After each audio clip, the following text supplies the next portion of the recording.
Saya Desi Salviani, Anda sedang menyaksikan News Update Warta Kota.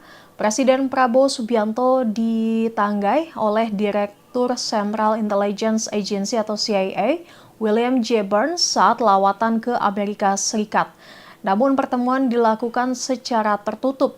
Pertemuan ini dilakukan di Wisma Indonesia, Washington DC, Amerika Serikat pada Selasa 12 November waktu setempat. Burns datang dengan didampingi oleh Asisten Director for EAPMC, Henry Kim, dan Chief of Station Jakarta, Carlos. Sementara Presiden Prabowo didampingi Menteri Luar Negeri Sugiono dan Sekretaris Kabinet Teddy Indrawijaya. Adapun pertemuan ini dilakukan sebelum Prabowo bertemu dengan Presiden Amerika Serikat Joe Biden.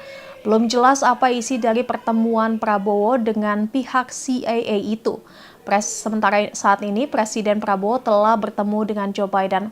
Keduanya membahas sejumlah hal, mulai dari konflik Timur Tengah hingga Laut China Selatan.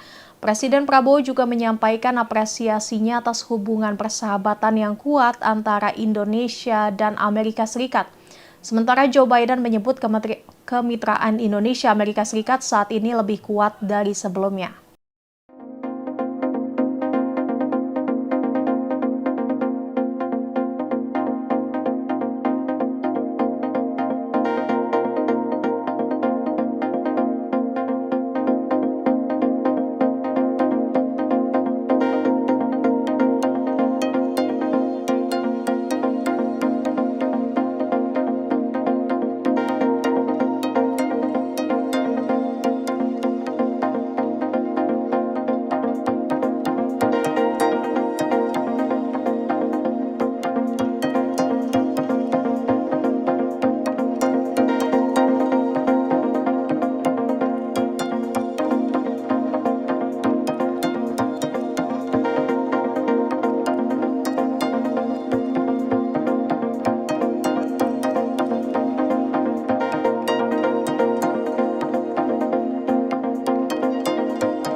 Presiden Prabowo Subianto menggelar rapat terbatas terkait bencana erupsi Gunung Lewotobi laki-laki di Nusa Tenggara Timur atau NTT.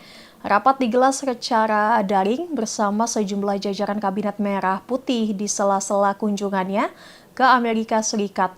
Para menteri dan pejabat terkait diminta untuk memberikan laporan terkait perkembangan penanganan bencana erupsi Gunung Lewotobi laki-laki di Flores Timur. Sementara Menteri Koordinator Bidang Pembangunan Manusia dan Kebudayaan atau PMK Pratikno memberikan keterangan seusai rapat. Ia menyebut Presiden Prabowo merasa tidak tenang akibat erupsi Gunung Lewotobi laki-laki. Hal itu mendorong Prabowo untuk menggelar konferensi pers video di sela-sela kunjungannya. Prabowo meminta pemerintah pusat untuk segera hadir dalam upaya menyelamatkan warga yang terdampak erupsi. Sebelumnya rapat juga digelar bersama Wakil Presiden Gibran Rakabuming Raka.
Publik dihebohkan dengan kecelakaan beruntun di kilometer 92 Tol Cipularang, Kabupaten Purwakarta, Jawa Barat pada Senin 11 November sore.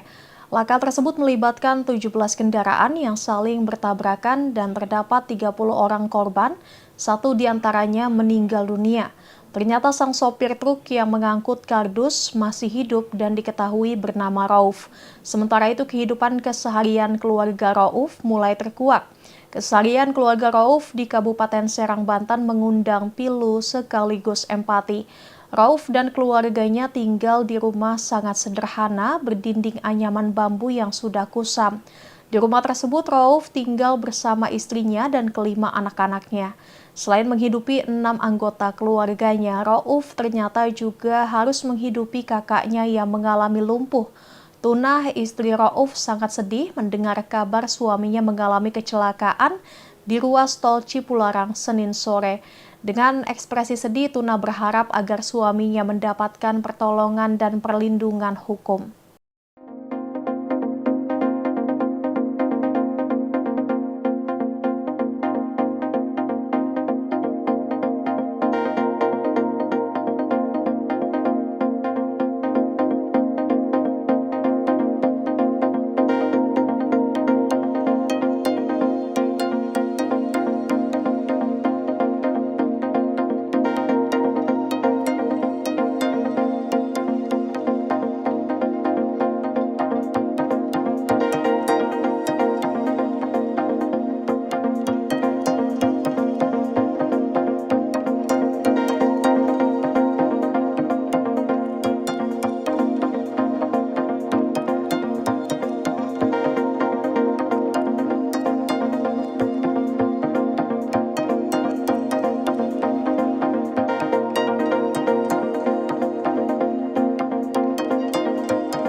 Ramai di media sosial kasus seorang gadis remaja di Padang Sidempuan, Tapanuli Selatan, Sumatera Utara ditetapkan sebagai tersangka dengan tuduhan membagikan video tak senonoh anak Ketua Kamar Dagang Indonesia atau Kadin Padang Sidempuan.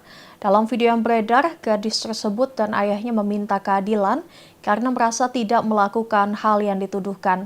Terkait kasus ini, kemudian pengacara kondang Hotman Paris Hutapea turun tangan untuk membantu mereka.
Seorang pria dengan sengaja menabrakkan mobilnya ke arah orang-orang yang sedang berolahraga di China. Peristiwa itu terjadi di Sports Center kota Zhuhai, China Selatan pada Senin 11 November malam. Karena aksi kejinya, sebanyak 35 orang tewas, sementara 43 lainnya luka-luka. Dilansir AP News, pelaku adalah seorang pria berusia 62 tahun dengan nama keluarga Van. Pria tersebut menurut pihak berwenang kesal dengan penyelesaian perceraiannya hingga menabrakkan mobilnya ke kerumunan orang yang sedang berolahraga. Ia nekat melakukan aksi itu karena kesal terhadap hasil penyelesaian pembagian harta perceraiannya. Dalam postingan yang viral di media sosial X, setelah melakukan aksinya, pria itu diduga berusaha ingin menghabisi nyawanya sendiri. Namun hal itu berhasil digagalkan polisi dan saat ini pelaku dalam keadaan koma.